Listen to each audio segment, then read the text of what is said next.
Guys, sa mga nagtatanong kung paano nga ba laruin si Fruit Boom at paano mag-withdraw at paano nga daw yung mga task niya.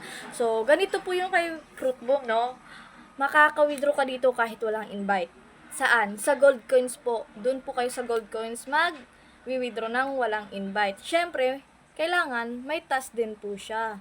Pero kung gusto mo naman ng mag-withdraw ng malakihan sa green money, kailangan talaga doon ay mag-invite, task saka invite. Ganun po yung kaanohan doon sa Fruit Boom. So, sundan mo lang to hanggang dulo at ituturo ko sa'yo kung paano.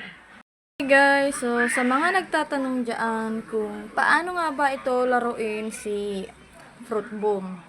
So, ganito guys, no, pakabukas mo nito, ito agad ang task ang gagawin natin, yung task. And then, kunin natin yan. Yan, everyday login, may makukuha tayo dyan. And then next, task, maglaro kayo ng 10 beses. Habang naglalaro kayo, mafu-full nyo itong 300 na prutas. At itong tapusin itong 2 mission. So, bale, pupunta tayo dito. Ito yung 2 mission, guys. Ads siya, na manonood lang kayo dyan. Hintayin yung mga 10 seconds or 30 seconds.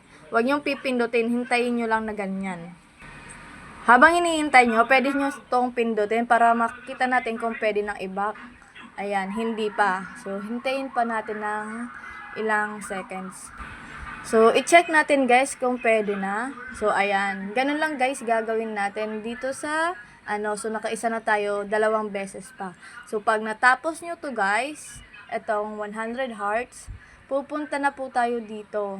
Makukuha na po natin yung 97,000. Kunin, pakakuha natin, dito po yan papasok.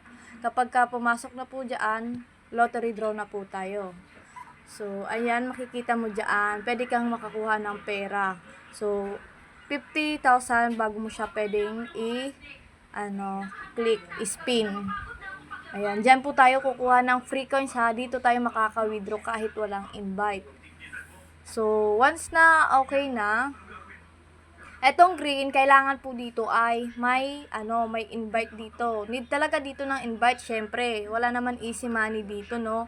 So, ang easy money lang dito ay etong coins, pero may task pa rin siya. Eto siya, pero hindi ka dito makaka-withdraw kung hindi ka magtatas. Kasi yung mga tao, paano makaka-withdraw ba dyan? Ba't hindi ako maka-withdraw? Ganun yung agad nila yung pag-withdraw. Hindi ka makaka-withdraw dito kung hindi mo naman siya lalaruin. So, ito ngayon ay mag-withdraw na tayo.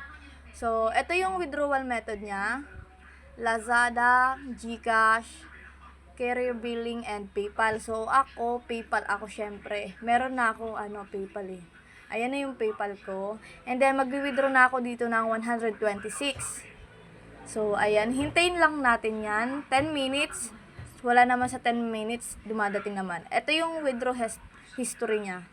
Ayan, so kawi-withdraw ko nga lang ng 1,000 nung nakaraan, tas ito ngayon ay 126. So, ito yung una kong withdraw, no? Piso. Ito yung pinakauna kong withdraw sa PayPal. Piso, sa Lazada, piso, minimum. Pero sa GCash naman ay 25 minimum sa GCash. Ganun po yun, guys. So, hihintayin lang natin So, wala na tayong coins dyan. Hintayin lang natin. Na, in process naman na siya. Sa PayPal yan, guys. Wala pong easy money dito. Kaya sa mga gusto na maglaro, mag-task po kayo. Syempre, kailangan din po ito ng task. Kung mag-i-invite po kayo, i-click nyo lang yung invite sa baba. Hintayin lang natin. In process pa din.